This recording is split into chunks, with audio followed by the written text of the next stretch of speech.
Hablar de la mente humana en singular podría ser un error. Nuestra mente es una colección de módulos que surgieron a lo largo de la evolución como soluciones adaptativas a distintas situaciones. Según Robert Kurzban, psicólogo evolucionista de la Universidad de Pensilvania y autor del libro ¿Por qué todos los demás son hipócritas?, vivir equivocados puede no ser tan malo como parece, particularmente para una especie tan social como la nuestra. Punset aprovechó la visita de Kurzban al evento de la Ciudad de las Ideas en Puebla, México, para hablar sobre cómo funciona la mente.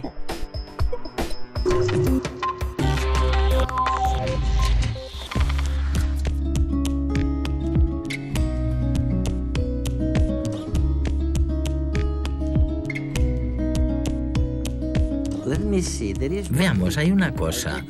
He leído tu libro, Why Everyone Else is a Hypocrite. Y es un buen libro, sin duda. Una de las cosas que me ha sorprendido es una idea que de nuevo contradice nuestras convicciones tradicionales. Sostienes allí que en realidad lo importante de la mente es lo que denominas modularidad. Hay distintas partes en el cerebro que hacen cosas diferentes. Y esto, en mi opinión, contradice las teorías más modernas acerca del cerebro, donde todo está interconectado, donde no importa tanto si algo ocurre en un lugar o en el otro, sino las redes neuronales. ¿De qué manera contradices o contradice la teoría tu tesis? Bueno, diría que mi tesis encaja perfectamente con lo que describes porque cuando hablo de modularidad me refiero a que estos mecanismos de la mente tienen funciones neuronales muy concretas. Por ejemplo, el sistema de la memoria tiene un solo cometido: almacenar información para recurrir a ella luego. O el sistema de reconocimiento facial, cuyo cometido es registrar esa información del mundo. Ahora bien, estos sistemas pueden estar por todo el cerebro e interactuar entre sí, así que no es que no sean complejos o no interactúen en nuestra mente, sino más bien que a medida que ocurren dichos procesos, realmente existe una especificidad funcional, es decir, cada uno de ellos realiza una tarea concreta e interactúan de maneras realmente complejas. Es fantástica. Sin duda es fascinante ver cómo, a la vez que profundizamos en la comprensión del cerebro y de la conducta, descubrimos al mismo tiempo cosas que pensábamos que eran inconcebibles hace apenas unos años. Recuerdo ahora que algunos amigos físicos me solían decir: hombre, Eduard, ¿sabes? La realidad es exactamente como la ves. No tenemos ninguna duda al respecto. Pero luego llegasteis los psicólogos como tú y los neurólogos y me dijisteis: Eduard, olvídalo. Lo que ves es el resultado del contexto, del lugar donde lo has visto, de tus sentimientos, de las emociones que sentiste en ese momento concreto. Y en tu libro hay una imagen fantástica. Se trata de una figura que denomináis la ilusión óptica del mismo color. Al mirarla con mucha atención, veo que esta zona de aquí, la casilla A, es oscura y la casilla B es clara. Pero en algún lugar del texto afirmas que a pesar de que vea esta casilla oscura y la otra clara, ambas son del mismo tono.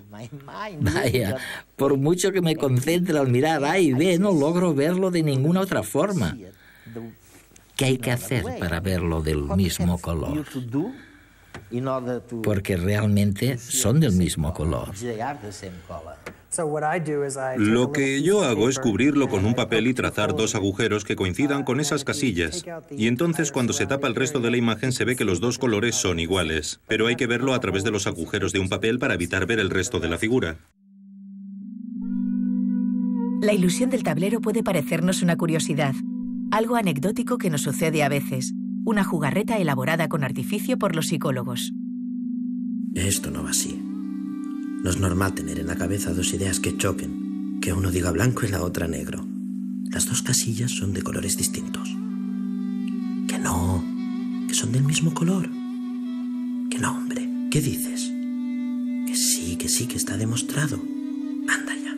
Vamos, que no tienes ni puñetera idea. Esto no es normal, y a mí no me sucede nunca. Que yo no estoy loco. Pues tú no estás loco, pero nuestras cabezas están repletas de ideas contradictorias. Y es normal que así sea porque nuestra mente no es una obra de relojería suiza. La mente es un manojo de módulos más pequeños que trabajan con independencia y, en muchos casos, desconectados unos de otros.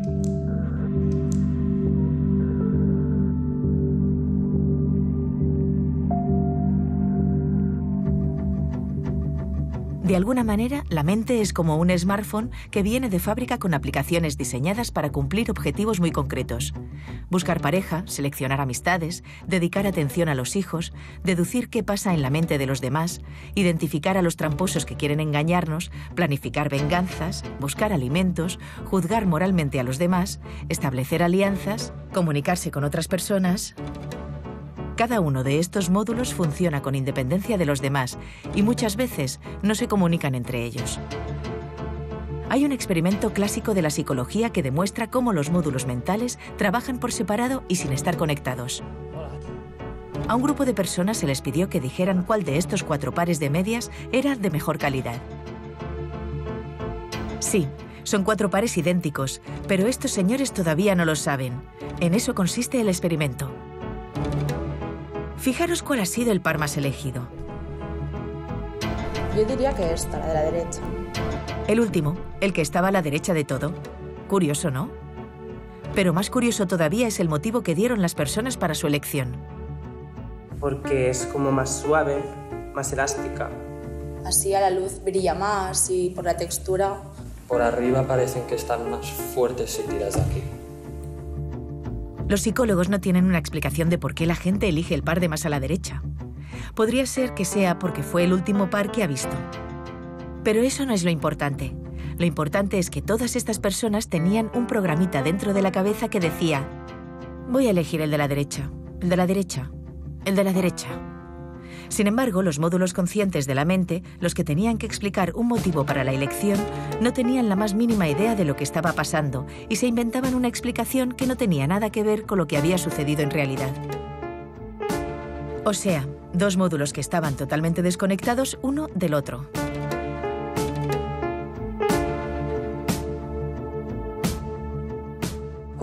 ¿Cuál es el papel que desempeñan las ilusiones ópticas? Es una buena pregunta. Las ilusiones ópticas son divertidas, pero creo que desempeñan un papel muy importante en nuestra comprensión de la psicología. Me parece que hay 2 lecciones que podemos extraer de esta ilusión óptica, y no se me han ocurrido a mí. Una lección importante es que ves la imagen, y tras haberte demostrado a ti mismo que ambas casillas son iguales, una parte de tu mente sigue teniendo la misma experiencia y las ve de un color distinto, mientras que otra cree que son iguales. De ahí se deriva una noción realmente importante. El cerebro humano puede albergar 2 creencias mutuamente incompatibles a la vez. La percepción no es más que una parte. Yo diría que en realidad es muy común. Los humanos creemos en muchas cosas contradictorias, desde la percepción hasta la moralidad, pasando por todo lo que hay por el camino. Y otra lección importante que podemos extraer es lo que decías al principio. Existe un mundo allá afuera. Probablemente todos estemos de acuerdo en que hay un mundo allá afuera, pero nuestros cerebros se dedican a interpretar nuestra experiencia. Eso es lo importante. No tienes acceso directo a la silla en la que te sientas, ni tienes acceso directo a mí. Tienes acceso directo a lo que tu cerebro genera, la interpretación de la realidad, y me parece que es muy importante recordarlo. Teniendo en cuenta que la mente consta de partes distintas, es muy fácil entender que esas partes diferentes de la mente puedan contradecirse unas a otras. Un mismo cerebro puede albergar 2 creencias contradictorias sobre la misma cuestión, y esto es porque la mente se compone de partes distintas. En el cerebro suceden todo tipo de cosas que te dicen cómo comportarte, qué pensar, etcétera, de las que eres completamente inconsciente. De hecho, no percibes la mayor parte de lo que ocurre en tu mente. No eres consciente de los sistemas diseñados para controlar la respiración que provocan los movimientos musculares. Todo ello sucede en un segundo plano. Robert, ha sido uno de los pocos científicos que conozco que no han renunciado a estudiar la conciencia, a estudiar en qué consiste la conciencia, ¿sabes? Estamos empezando a descubrir algo sobre el cerebro, sobre el proceso de percepción, sobre la modularidad, como tú la denominas. Pero la conciencia es, Dios mío, es como si hubiera alguien ahí dentro que fuera consciente de todo. De hecho, en el programa entrevistamos a Daniel Dennett, el científico, filósofo, lo que quieras, de Tufts University. Sí.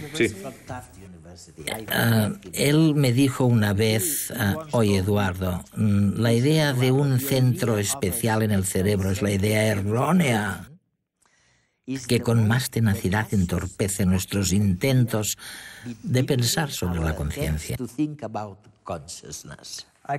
No podría estar más de acuerdo. Creo que Dan tiene toda la razón. Y me parece que todos tenemos una intuición realmente fuerte de que hay alguien ahí en nuestra cabeza que ejerce una especie de control. Queda patente en la literatura científica. Si lees psicología, verás que se usan términos como el yo, o el individuo, o el sistema ejecutivo. Y a menudo estas expresiones no hacen más que reproducir lo que le preocupa a Dan. El yo que está al mando. El hombrecito que dirige el cotarro. Por eso creo que la modularidad es tan importante, porque la explicación correcta de la psicología humana será una explicación que no recurra a un centro especial, sino que describa muchas partes distintas. Algunas de ellas tienen funciones realmente interesantes que recuerdan al sistema ejecutivo, pero no vamos a encontrar ningún control central, sino una red distribuida. ¿Hasta qué punto la eficiencia nos permite sobrevivir? Si es que es cierto que nos ayuda a sobrevivir, porque tengo mis dudas.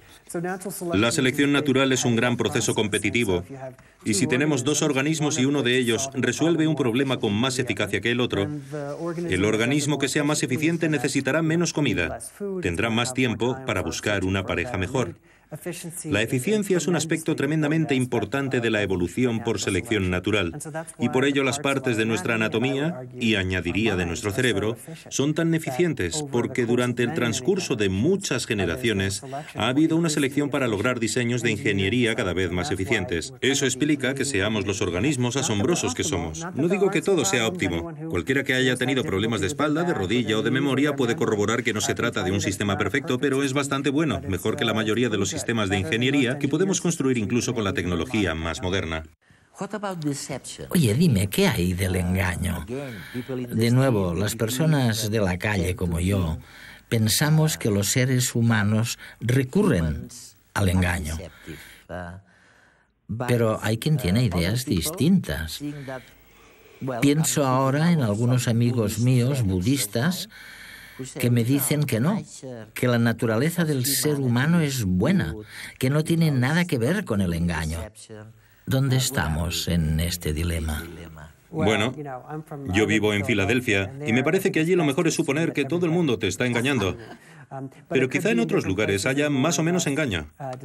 Lo que diría es que los humanos somos criaturas evolucionadas, como cualquier otra especie del planeta, y la evolución es un proceso competitivo. Sería chocante si los humanos no intentáramos engañarnos los unos a los otros, porque al fin y al cabo hemos evolucionado para competir con los que nos rodean. En parte la competitividad se basa en intentar convencer a los demás de cosas que no son ciertas. El engaño, en mi opinión, forma parte del tejido constitutivo no solamente de las interacciones humanas, sino también de las que imperan entre el resto de animales. Algunos peces abisales tienen una pequeña parte de su anatomía que agitan como si fuera un pequeño gusano ante su cara, y eso atrae al resto de pececitos que piensan, anda, allí hay comida, y en cuanto se acercan son devorados. Por tanto, el engaño forma parte integral de lo que supone ser el producto de la evolución. No niego que haya sitios en los que las personas se lleven mejor que en Filadelfia, como dicen tus amigos. Tengo mis dudas. Pero es una parte bastante importante de lo que significa ser un ser humano. Así que lo que me estás diciendo es en qué consiste el autoengaño Y me estás afirmando que es un concepto erróneo. ¿Por qué? Porque ¿cómo puede una persona ser simultáneamente el actor y el director al mismo tiempo? ¿Qué hay del autoengaño entonces? El autoengaño es un tema verdaderamente interesante. Y por autoengaño se entienden varias cosas. Hay diferentes modos en los que uno puede engañarse a sí mismo. Un ejemplo muy ilustrativo es que tal vez yo pueda pensar que soy mejor profesor de lo que realmente soy. Hay un estudio clásico que demuestra que alrededor de 2/3 de los profesores creen que están entre el 10% de los mejores en el ranking. Sabemos que eso no puede ser cierto, y podemos preguntarnos varias cosas sobre ello. ¿Soy yo que me engaño a mí mismo, o solamente soy yo equivocándome de un modo interesante? A mí me gusta planteármelo de la segunda forma porque, mira, imagina que acabáramos de conocernos, como es el caso, y no supieras qué tipo de profesor soy, pero en cambio yo pensara que estoy entre el 10% de los mejores. Tal vez tú también empezaras a creértelo.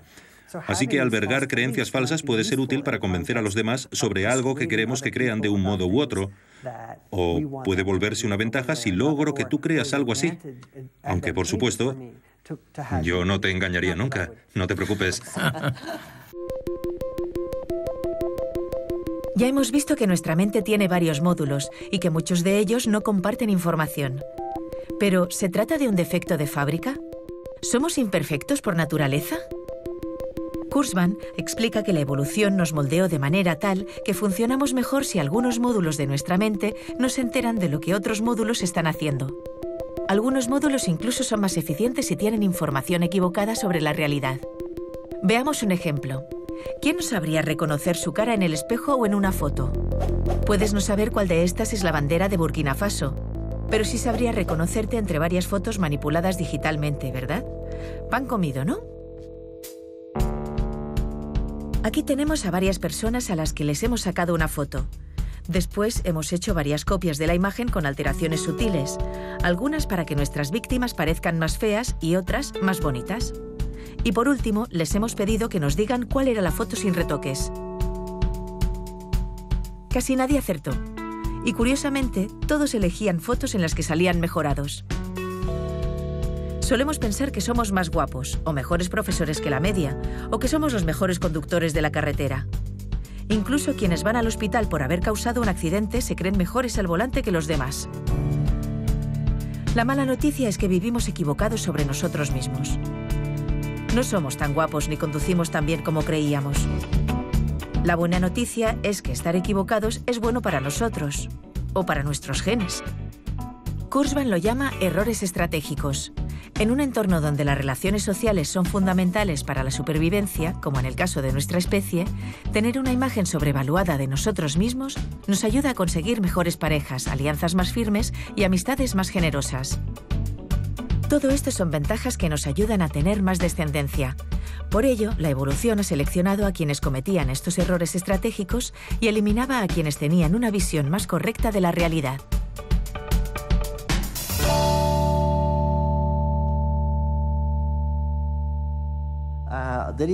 Hay algo fantástico relacionado con eso, y es el asunto del autocontrol. Conocí en Columbia a un psicólogo llamado Michel, que realizó un experimento que duró no sé cuántos años, más de 20 años, en el que se demostró definitivamente el tema del autocontrol. Lo importante que es, incluso a los 4 años de edad, controlarse y no comerse una golosina. Bueno, para resumir, los niños que resistieron la tentación luego se convirtieron en adolescentes fantásticos y de adultos las cosas les fueron muy bien, mientras que los que no pudieron evitar comerse la golosina ni pudieron resistir la tentación mostraron conductas alarmantes durante la adolescencia y la edad adulta. Son estudios clásicos e ilustran, en mi opinión, la importancia de esta parte de lo que significa ser un ser humano. En parte tiene que ver con que hay ciertas cosas a las que podemos recurrir si somos muy impacientes, que nos brindan una recompensa aquí y ahora, ya sea una nube de golosina o cualquier cosa que podamos disfrutar en el momento, pero tal vez no nos beneficien tanto a largo plazo. como hay distintas partes que actúan en el cerebro, algunas nos instarán a obtener una recompensa inmediata y otras lo reprimirán. Como si dijera, espera, hombre. Eso, nos instarán a ser más pacientes. Y gran parte del proceso de toma de decisiones se puede entender como la tensión entre los módulos impacientes, los sistemas de recompensa tipo lo quiero y lo quiero ahora, y los módulos más pacientes. Y nuestra manera de encauzarlo, como decías en referencia al trabajo de Michel, tiene realmente consecuencias importantes. Si puedes postergar la gratificación durante un rato y pongamos hacer los deberes ahora, o evitar fumarte ese cigarrillo, o no tomarte la tercera o quinta copa o las que sean, entonces lograrás mejores resultados a largo plazo que si no. Y sin el menor atisbo de duda, creo que esta tensión entre la paciencia y la impaciencia que se produce en nuestra mente tiene una importancia tremenda en nuestra vida cotidiana. Escúchame, ¿crees que la moral, el concepto de moralidad, suele encubrir este engaño o esta naturaleza engañosa de los humanos? Totalmente. Una manera de pensar en las reglas morales es que son un conjunto de cosas que les decimos a los demás que no pueden hacer. Utilizamos la moralidad como un método para limitar la conducta de los demás, aunque a veces digamos que es por su propio bien. Hay reglas morales sobre, por ejemplo, las transacciones mutuamente beneficiosas. En algunas culturas, aplicar interés no está bien visto, pero la mayoría de economistas te dirán que en realidad es bueno aplicar intereses, porque entonces yo te puedo dejar dinero si lo necesitas y tendré algún incentivo para hacerlo gracias al interés. Así pues, en cierto modo, se puede pensar en la moralidad como una forma de coartar la libertad de acción de los demás. Creo que eso encaja perfectamente en este contexto engañoso competitivo que tenemos como criaturas sociales. Tenemos un sistema muy elaborado para determinar lo que es malo.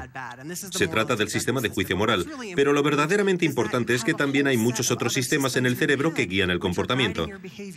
A todos nos gusta hacer muchas cosas diferentes, incluso si hemos declarado previamente al mundo que pensamos que esas cosas son malas y que se debería castigar a quienes las hacen. Lo que se obtiene entonces son incoherencias en las posturas morales que se deben a que vamos por el mundo usando nuestros sistemas de juicio moral para imponer coerción y evitar que otras personas hagan ciertas cosas, mientras que nuestros sistemas conductuales nos llevan a hacer exactamente esas cosas para alcanzar nuestras metas. Mi postura, por supuesto, es que la hipocresía está por todas partes. Y creo que es fruto de la propia naturaleza de la mente humana, que consiste en una mezcla de partes distintas. Es decir, la respuesta a la pregunta más fácil, ¿por qué todos los demás son hipócritas?, forma parte de la respuesta a la cuestión más difícil, que es ¿por qué la mente es tan inteligente? Y ambas preguntas tienen que ver con la composición de todos los sistemas mentales diferentes. La última pregunta es ¿por qué tendemos a pensar que todos los demás son hipócritas y nosotros no lo somos? La respuesta corta es que, tan pronto como percibimos una incoherencia en nuestro propio comportamiento, corremos el riesgo de que otras personas también lo noten. Por lo tanto, la mejor manera de evitar que nos identifiquen como alguien con comportamiento incoherente es que uno mismo no lo note, para impedir que se filtre la verdad al interactuar con quienes nos rodean. Y esto genera una asimetría muy particular. Si bien somos muy rápidos para detectar las incoherencias en los demás, estamos diseñados para no detectar nuestras propias incoherencias, y por eso pensamos que todos los demás son hipócritas. Creo, y este es mi último comentario, además de darte las gracias por haber escrito este libro, es mucho mejor utilizar la modularidad que la moral para entender lo que está ocurriendo. Bueno, ciertamente abogo por la idea de que si queremos entender lo que hace la mente, deberíamos plantearnos para qué sirven los distintos componentes. Y la respuesta a esa pregunta consistirá en pensar en los humanos como cualquier otra criatura evolucionada, no especial, pero sí distinta a nuestra manera, con lenguaje y tradiciones culturales. Pero habrá partes de nuestro cerebro cuyas funciones puedan entenderse en el contexto de la evolución por selección natural, y creo que se trata de un principio importante que debe guiarnos al hacer psicología.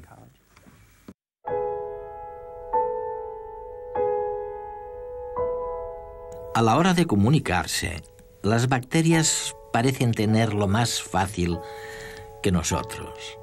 Mediante un mecanismo llamado percepción de quórum, pueden ponerse de acuerdo y emitir señales químicas de manera consensuada. Pero en nuestro caso, Y en contra de la opinión mayoritaria, lingüistas como Noam Chomsky y psicólogos como Steven Pinker y ahora también Robert Kurzban han constatado que el lenguaje puede servir para entenderse, pero, sobre todo, está diseñado para confundirnos. Muchos de los sistemas modulares de la mente están diseñados con el propósito de manipular lo que piensan los demás y lograr con ello una ventaja. Está claro que a la evolución le importa un rábano que sepamos cuál es la verdad de las cosas. El objetivo con el que se ha diseñado nuestra mente es uno mucho más urgente: sobrevivir y dejar descendencia. Por ello, la estructura modular de la mente explica por qué la gente se equivoca y es contradictoria. Si es cierto que algunos módulos funcionan mejor estando equivocados, por fin tenemos una manera de entender por qué la gente se equivoca tantas veces, especialmente sobre ellos mismos.